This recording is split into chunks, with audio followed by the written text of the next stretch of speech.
본향을 향하네는 제가 기억하기에도 중고등학교 때 참 많이 불렀던 곡, 그 고전 중의 고전이죠.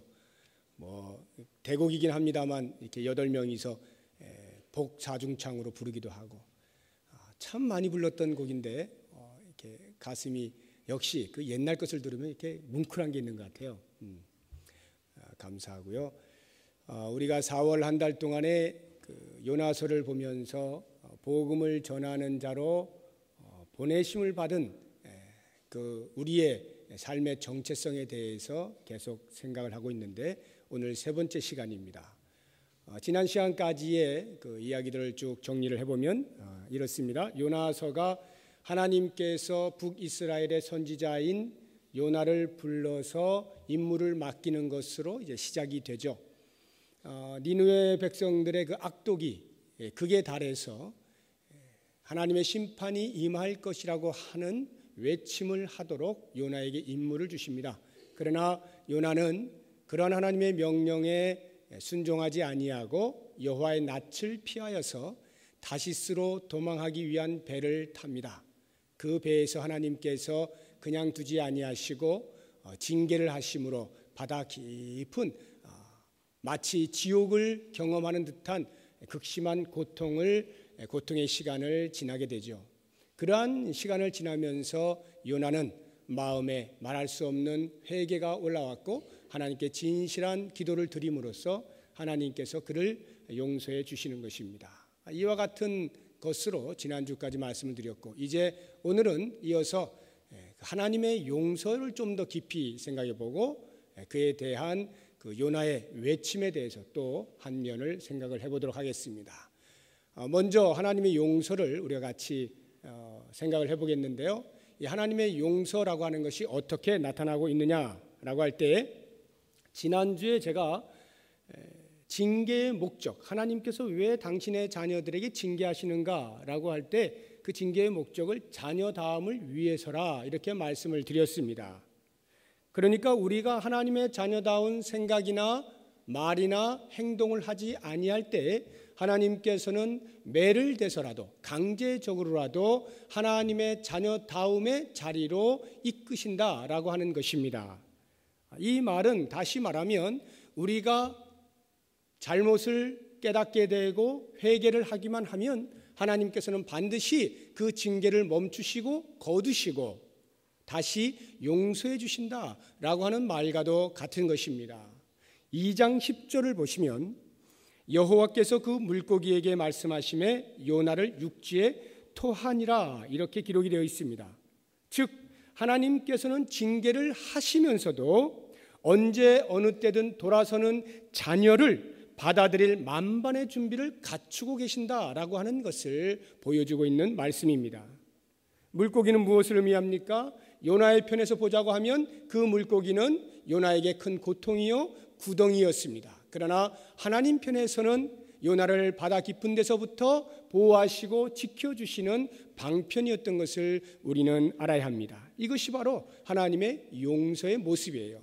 뿐만 아니라 3장 1절을 보시면 여호와의 말씀이 두 번째 요나에게 임하였다고 말씀하고 있습니다. 여기서 이 두 번째라고 하는 말씀이 곧 하나님의 용서의 성격을 우리에게 보여주고 있습니다. 하나님의 용서란 사명자가 그 사명을 이뤘을 때 다시금 기회를 주어서 사명을 감당할 수 있도록 해주시는 것을 포함한다는 것이죠. 단 한 번의 실수로 하나님께서는 사명자의 사명을 박탈하시지 않는 분이신 것을 말씀합니다. 이와 같은 하나님의 용서의 성격을 잘 드러내주고 있는 인물로서 구약의 엘리야를 들 수가 있습니다. 이 엘리야는 우리가 잘 아는 대로 갈멜산에서 바알의 선지자 450인과 겨루어서 아주 놀라운 쾌거를 이루게 됩니다. 바알의 선지자들이 아무리 많이 있다 할지라도 그것은 거짓 신을 섬기는 선지자들이기 때문에 그들에게 아무런 능력이 없음을 엘리야는 잘 알고 있었습니다. 거짓 신의 무능함 그리고 야훼 하나님의 전능하심을 직접 체험한 엘리야 앞에 그 누구도 적수가 될 수 없는 상황이었습니다. 그런데 그 다음 이상한 일이 벌어집니다. 왕궁으로 돌아온 아합이 갈멜산에서 일어났던 모든 일들을 자기의 아내인 이세벨에게 고하였을 때 이세벨이 그 소리를 듣고 엘리야를 죽이고자 이를 가는 모습이 나옵니다. 한번 성경을 찾아보시겠습니까? 열왕기상 19장, 구약 성경 549쪽입니다. 열왕기상 19장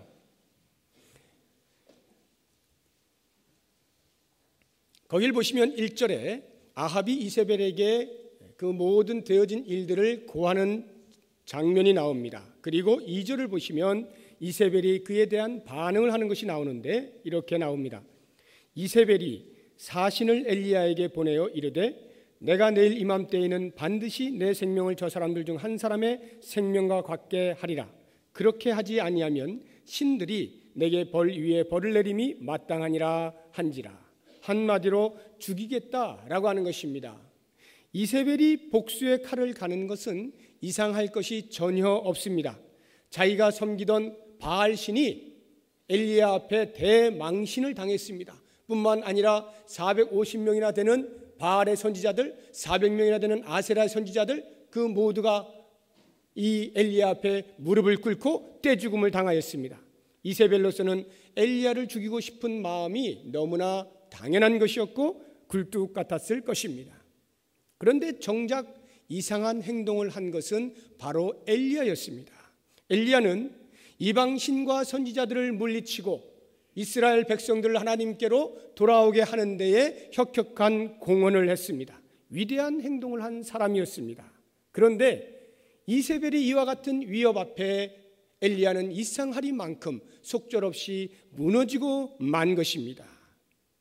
너를 죽이겠다라는 소리를 들은 이 엘리야는 너무나 겁이 나서 자신의 사명을 뒤로 한 채 그냥 주랭랑을 친 것입니다. 열왕기상 19장 3절 이하를 보시기 바랍니다.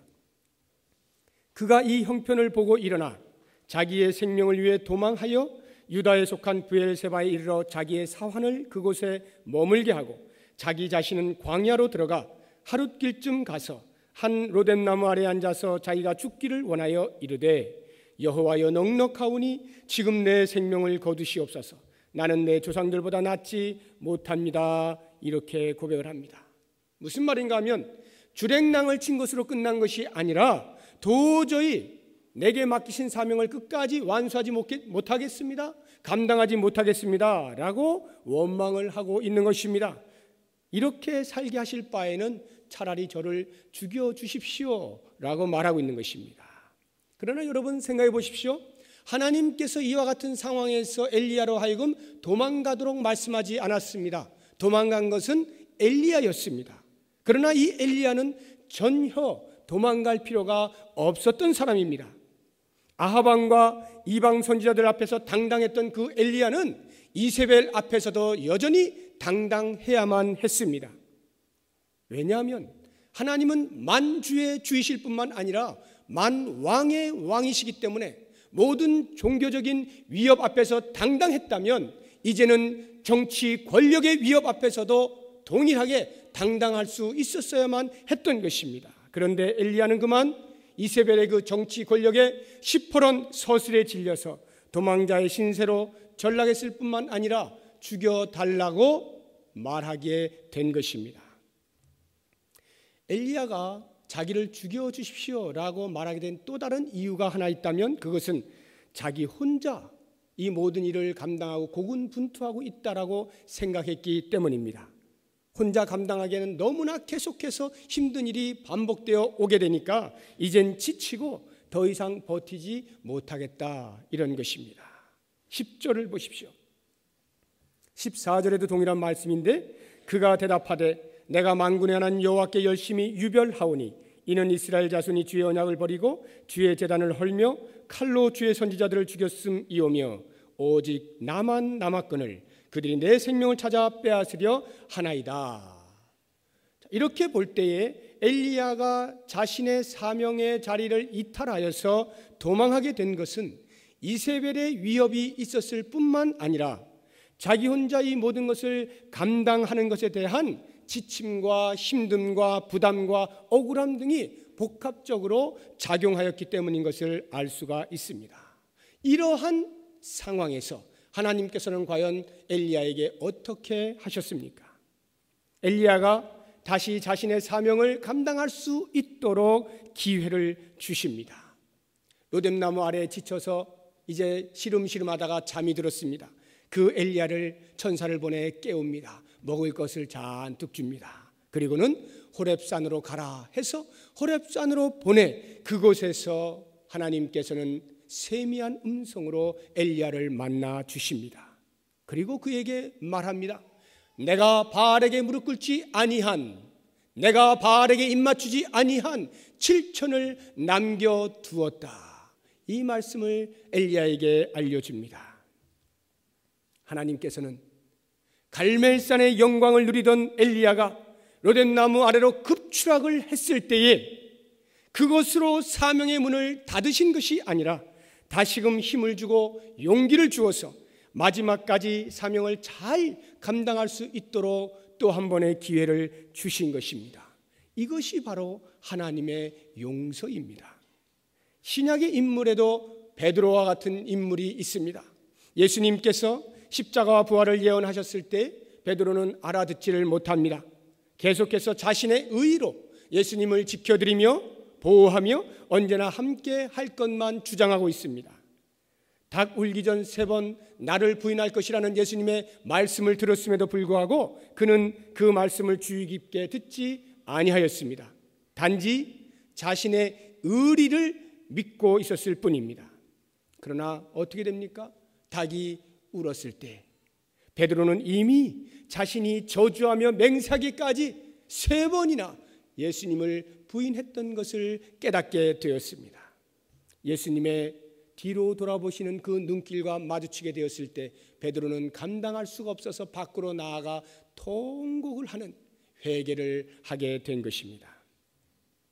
이러한 베드로를 주님께서는 홀로 놔두지 아니하시고 부활하신 후 다시 찾아오셨습니다.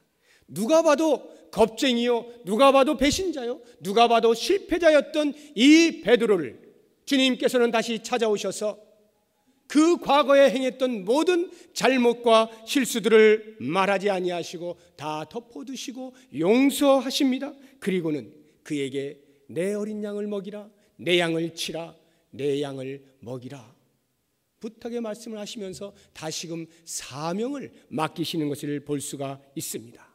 뿐만 아니라 성령을 보혜사로 선물로 보내주시면서 그 사명을 잘 감당할 수 있는 또 한 번의 기회를 주신 것입니다. 이러한 기회가 베드로로 하여금 충성된 사도로 오늘날에도 여전히 우리들의 입에서 회자되어지고 우리들의 머릿속에 베드로와 같은 신앙의 인물로 살고자 하는 그러한 모델로 설 수가 있게 된 것입니다.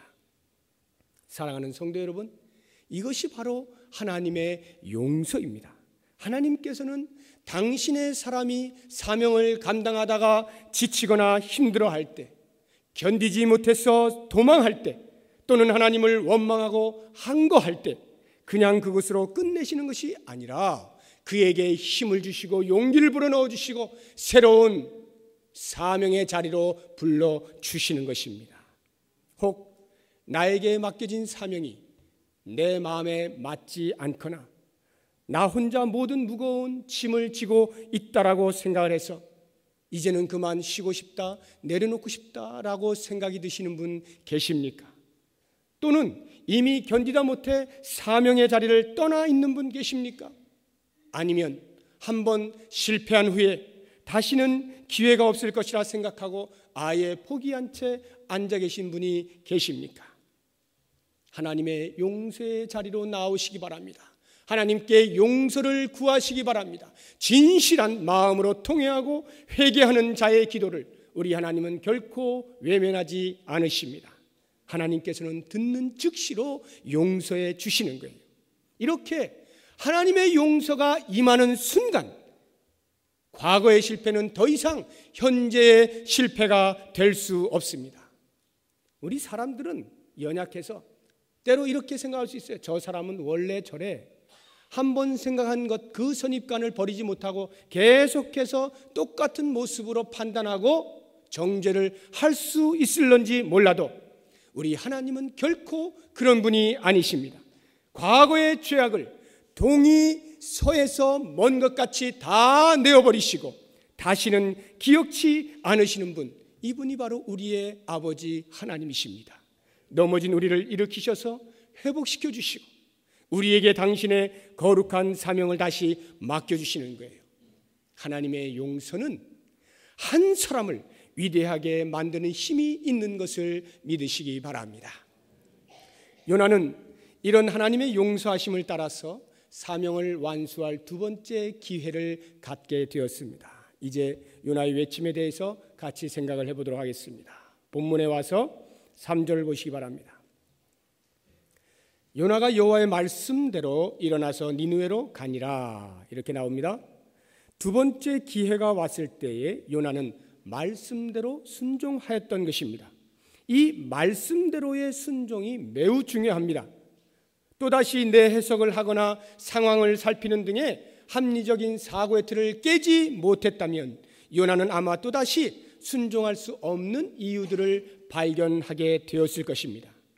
말씀대로 순종한다라고 하는 것은 사명자들에게 너무나도 중요한 기준이 됩니다.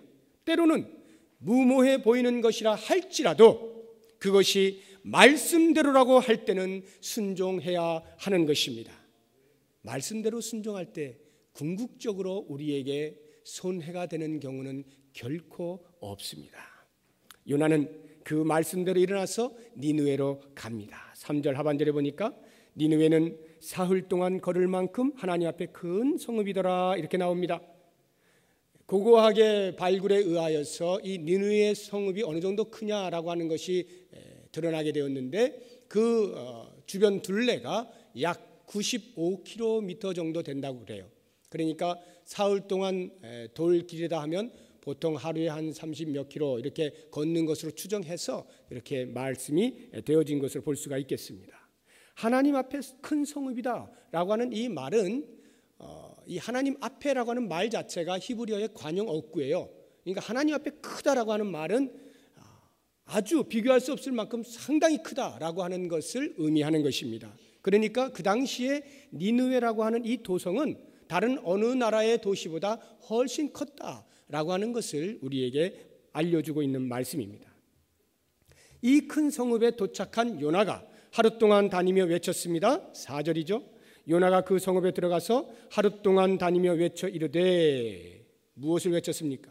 40일이 지나면 니느웨가 무너진다, 이것을 외친 거예요. 자, 놀라운 일은 그 다음에 있습니다.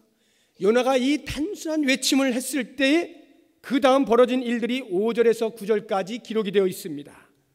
한번 보십시다. 5절부터 니느웨 사람들이 하나님을 믿고, 자, 이 말은 하나님을 믿었다는 이 말은 요나가 선포한 하나님의 말씀, 그 심판의 경고, 그것을 믿었다, 이런 말이에요.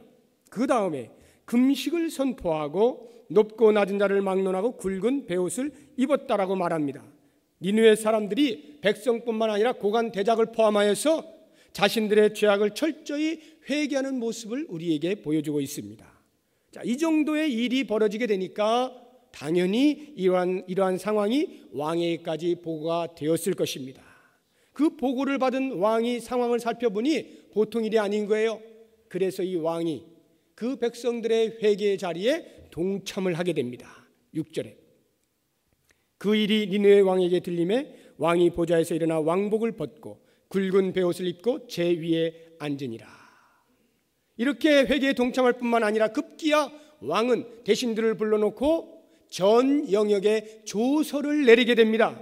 그런데 그 내용이 얼마나 이 백성들이 한 것보다 한술 더 떠서 사람에게 뿐만이 아니라 가축들, 짐승들에게도 굵은 베옷을 입히고 그들에게도 물 한 모금 주지 않는 전 영역의 단식을 선포하는 것을 볼 수가 있습니다.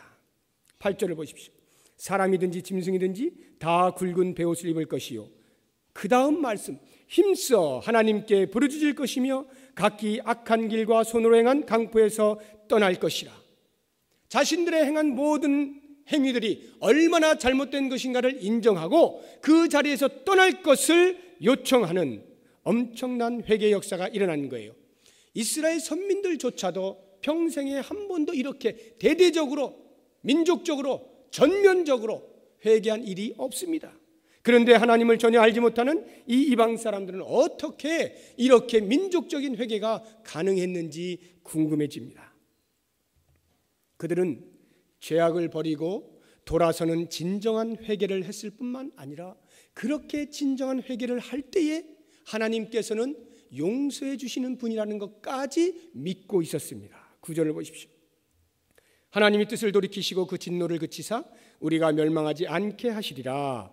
그렇지 않을 줄을 누가 알겠느냐.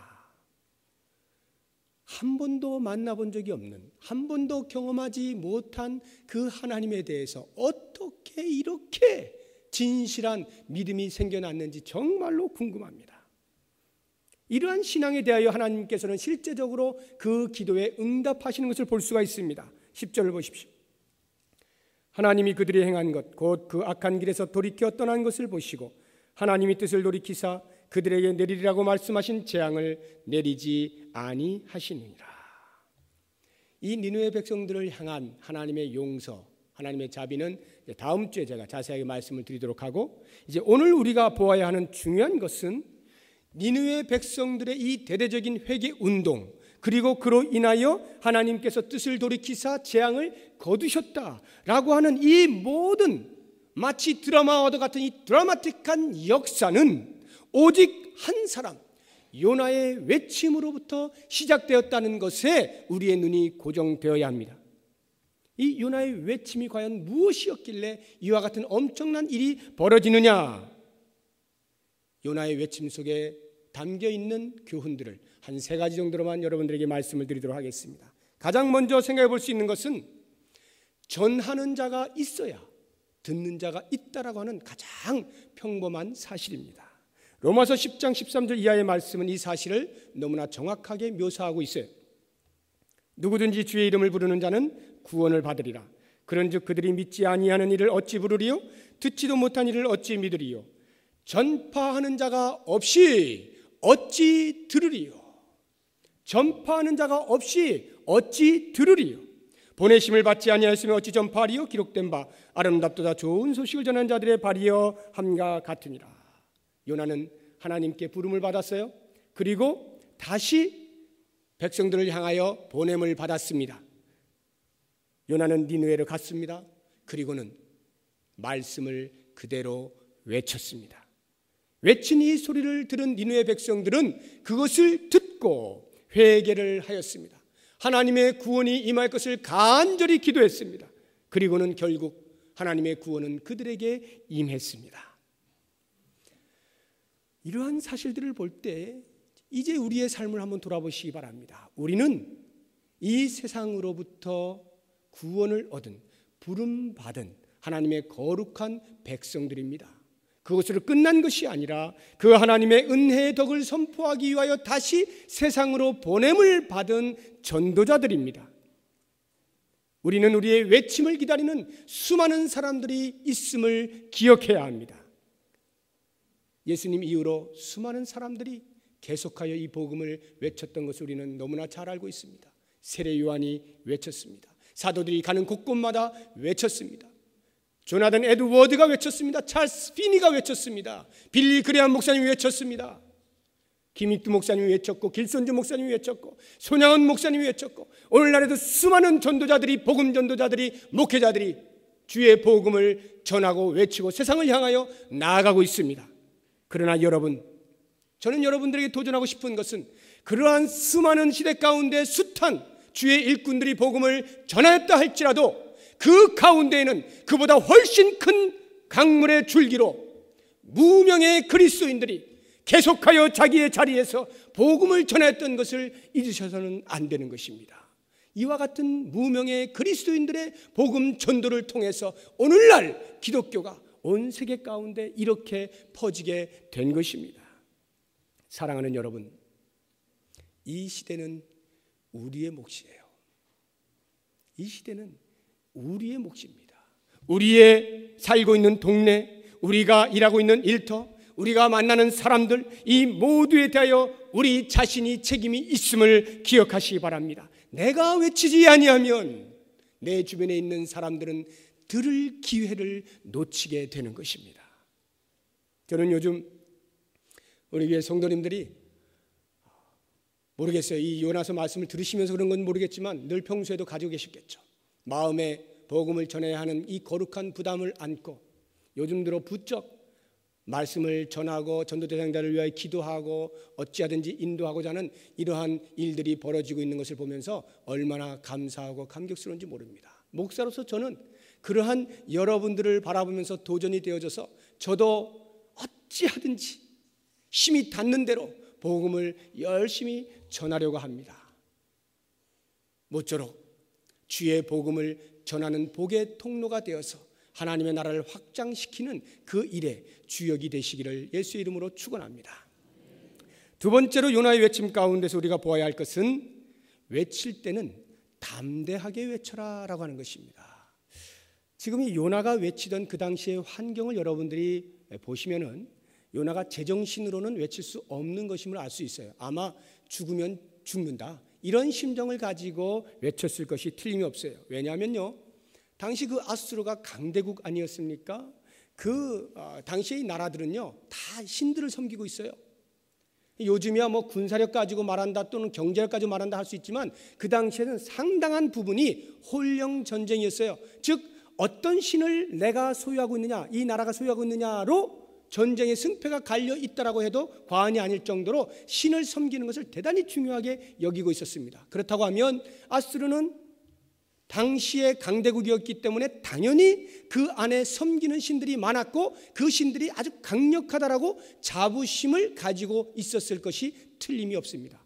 그렇다고 하면 상대적으로 매우 소국이었던 이 이스라엘, 그 이스라엘 백성들이 섬긴다고 하는 야훼 하나님께서 니느웨 백성들을 멸망시킬 것이라고 하는 이 말을 듣게 되었을 때에 니느웨 백성들이 과연 와 큰일 났다 라고 반응을 할 수 있었겠느냐는 거예요. 정상적이라면 그럴 수 없는 거죠. 웬 미친놈이 와서 소리 지르는 거예요. 그러니까 그거 쫓아내든지 아니면 몰매를 패서 자기 나라로 돌려보내든지 그것도 성이 안 차면 그냥 그 자리에서 처형을 해도 전혀 하자가 없는 그러한 상황이란 말입니다. 요나가 복음을 전하러 거길 갔을 때 그와 같은 상황을 모를 리가 없죠. 한 번도 야훼 하나님을 들어본 적이 없는 그 이방 민족에게 너희들 다 죽는다 이렇게 말하는 게 어디 쉽겠어요? 맞아 죽기 딱 알맞은 소리 아니겠습니까? 그렇다고 하면 저는 이런 생각을 해보는 거예요. 요나가 어떻게 이렇게 담대하게 외칠 수 있었을까? 아마 하나님께서는 그 상황 때문에 어쩌면 요나로 하여금 그 바다 깊은 고통의 시간을 겪게 하셨는지도 모르겠다 하는 것입니다. 그와 같은 깊은 고통의 시간들을 겪어 나오면서 요나는 하나님의 마음을 읽게 되었고 어차피 이리 죽으나 저리 죽으나 죽는 건 죽는 거고 하나님의 사람으로 외치다가나 죽자 이렇게 하지 않았을까 하는 생각을 해보는 거예요. 아무튼 그렇게 외쳤다라고 할 때 요나는 담대함으로 외친 것입니다. 오늘 우리의 현실을 한번 가만히 들여다보십시오. 복음을 전하는 것이 점점 더 어려워지죠. 현대를 살아가면 살아갈수록 이 현대 속에서 복음을 전한다고 하는 것은 마치 자칫 잘못하면 광신자처럼 비춰지기 때문에 아주 조심스럽습니다. 그냥 조용히 너 혼자 믿고 그냥 조용히 너 혼자 정신 수양하면서 그렇게 믿으면 되지 뭘 그렇게 난리 났다라고 법석을 떨고 전한다라고 애를 쓰냐라고 하는 그런 냉소적인 반응들이 계속해서 나타날 때 복음을 전하는 자의 입장에서는 위축이 안 될래야 안 될 수가 없는 것입니다. 제가 어제 국민일보를 보니까 거리에서 복음을 전하다가 그것이 다른 사람들에게 피해가 된다 하여서 실정법을 어긴 것으로 해서 구속이 된 사건이 있었어요. 그 사건을 두고 믿지 않는 사람들의 생각은 접어두고라도 우리 믿는 사람들이 그것에 대하여서 이런 바보 같은 이런 엉뚱한 왜 이렇게 어리석은 일을 하느냐 이렇게 반응한 사람들이 있는가 하면 그래도 복음을 전해야 된다라고 말을 하는 사람들이 있어요. 설왕설래합니다. 여러분들은 어떻게 생각하십니까? 물론 방법에 있어서 좀 더 친화적이고 좀 더 실정법을 어기지 않고 좀 더 다른 사람들에게 방해되지 않으면서 어떻게 좀 잘 하는 그런 방법을 강구하는 것에 대해서는 이의가 없겠습니다. 그러나 그렇다고 해서 그와 같은 것들이 우리에게 주어진 복음을 전해야 될 지상 대명령을 소홀히 하거나 무시하거나 없이 할 수 있는 것은 아니다라고 하는 것을 꼭 명심하셔야 됩니다. 거리에 나가서 피켓을 들고 예수를 믿으십시오라고 전하는 것 때문에 지나가는 사람들이 귀가 따갑고 힘든 것 있겠죠. 그런 반응 보일 수 있습니다.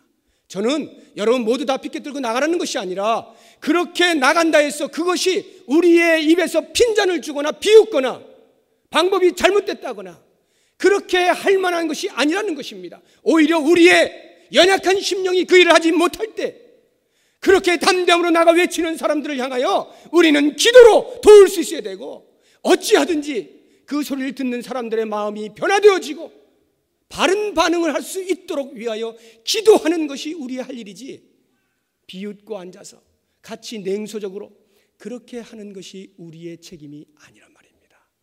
우리들은 때로 복음을 전할 때 내 주변에 가까운 사람으로부터 아주 멸시를 받을 때가 있고 조롱을 받을 때가 있고 무시당할 때가 있습니다. 그러나 그것이 우리의 입을 얼어붙게 만들어서는 안 되고 그것 때문에 우리가 뒷짐지고 앉아 있어서는 안 됩니다. 여러분 마음을 강하게 하십시오. 담대하십시오. 주의 복음을 전할 때에는 하나님께서 우리에게 복음을 전할 능력을 주시는 것을 믿으시고 담대하게 외칠 수 있기를 바랍니다.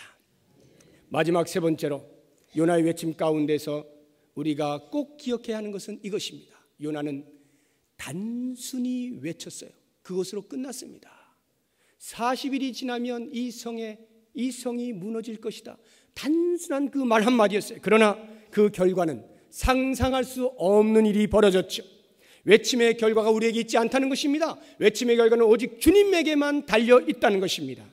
요나는 사흘길의 니느웨에서 오직 하루만을 다니며 외쳤을 뿐이에요. 3분의 1밖에 안 다녔어요. 그냥 확률적으로 3분의 1의 사람밖에는 못 들은 것입니다. 그러나 결과는 어떻습니까? 요나의 입에서 나온 그 말씀을 들은 이스라엘 백성들이 왕으로부터 해서 백성 모든 사람 가축 짐승에 이르기까지 전면적으로 대대적으로 민족적인 회개 운동을 일으켰습니다. 상상이 가십니까? 애굽의 바로는 10번의 재앙을 통한 놀라운 하나님의 기적을 눈으로 똑똑히 보면서도 그 하나님을 믿지 아니하고 하나님의 말씀에 거역을 했습니다. 그렇다고 하면 이 니느웨 사람들은 알지도 못하는 한 사람, 낯선 사람이 와서 전하는 그 말 한마디에 온 백성이 죄를 뒤집어 쓰고 굵은 배를 입고 금식을 하면서 회개했다라고 하는 것은 가히 충격적인 것입니다. 바로 여기에 하나님의 일하심이 숨겨져 있는 것을 우리는 알아야 합니다. 하나님께서는 요나가 가기도 전에 이미 그들 가운데서 역사하셔서 그들의 마음으로 부드럽게 하시고 말씀이 떨어지는 순간 반응할 수 있도록 만들어주신 것을 보아야 하는 것입니다. 하나님께서는 우리에게 복음 전파의 명령을 하실 때 우리 홀로 두시지 않았다는 말입니다. 성령께서 우리보다 앞서 일하시는 것을 기억하십시오. 그러므로 나는 비록 말이 짧고 말이 둔하고 화려한 언어를 써가면서 그렇게 복음을 전하지는 못한다 할지라도 성령 하나님의 역사하심을 통하여서 상상할 수 없는 반응들이 나타날 수도 있다는 것입니다. 나는 비록 단순한 말 한마디를 전하였을지라도 다이너마이트와 같은 복음의 능력이 우리의 외쳐지는 그 자리에서 일어날 수 있다는 것입니다. 사랑하는 여러분, 이것이 우리를 흥분시키지 않습니까? 나의 말 한마디, 나의 작은 외침, 그것을 통하여 한 영혼이 새 사람이 됩니다. 한 가정이 변화됩니다. 한 동네가 회개합니다. 한 민족이 구원을 받습니다. 온 열방이 주께 돌아옵니다. 이와 같은 놀라운 역사가 나의 말 한마디에 있다라고 할 때 이 어찌 흥분되지 아니할 수가 있습니까? 저는 여러분들에게 마지막으로 부탁을 드리려고 합니다. 기왕에 우리가 4월 한 달 동안에 계속해서 주의 복음을 전하는 자의 사명을 말씀을 통하여 도전을 받을 때 사랑하는 여러분, 4월이 가기 전에 4월이 가기 전에 내가 마음에 품고 전도해야겠다라고 생각하고 있는 그 사람에게 꼭 한 번 이상은 복음을 전하실 수 있기를 바랍니다. 그가 어떻게 반응하는가, 그것은 주님께 맡기십시오. 그냥 우리는 작은 말 한마디라도, 혹시 여러분들이 장구한 그러한 복음을 전파할 능력이 없다라고 생각되시면 그냥 한마디만 하세요. 교회 와라. 그리고 교회에 손잡고 오시면 교회에서는 모든 복음을 가르칠 준비가 다 되어 있습니다. 여러분들이 4월이 가기 전에 한번 이 한 명 이상에게는 꼭 복음을 전하겠다 약속을 하시고 스스로에게 다짐을 하시고, 그래서 우리 교회가 정말로 새로 오는 사람들에 대한 간절한 그 따뜻한 마음과 그 사랑과 기쁨을 표현하면서 우리 교회가 하나님의 나라를 이루어가는 귀한 초석으로, 전진 기지로 사용될 수 있기를 예수의 이름으로 축원합니다.